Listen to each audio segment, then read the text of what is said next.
Միևնույն ժամանակ պետք է նկատել, որ հատկապես քաղաքային բնակավայրերում շարունակում են առկա մնալ հերթեր, որոնց պատճառով բազմաթիվ երեխաներ մինչև դպրոց հաճախելը չեն ընդգրկվում նախադպրոցական ծառայություններում։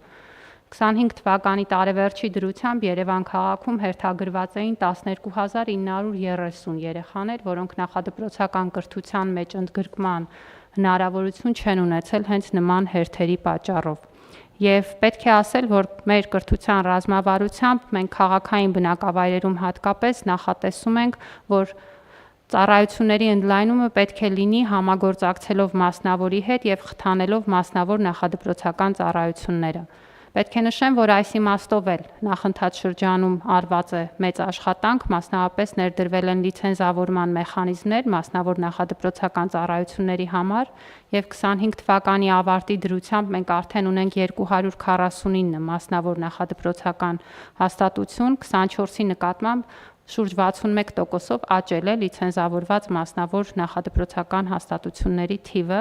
եւ այս պահին արդեն ավելի քան 10,000 երեխաներ ներառված են համակարգում որպես մասնավոր նախադպրոցական հաստատություններ հաճախող երեխաներ, բայց միևնույն ժամանակ սա քաղաքային բնակավայրերում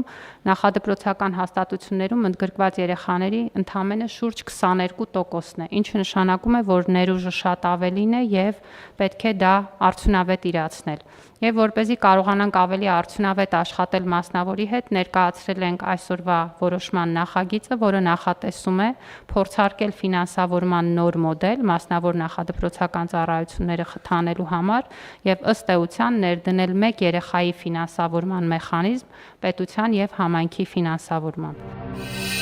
Բաժանորդագրվեք Արմաթ մեդիայի ալիքներին սոցցանցերում, հետևեք մեզ նաև Armat Media AM կայքում։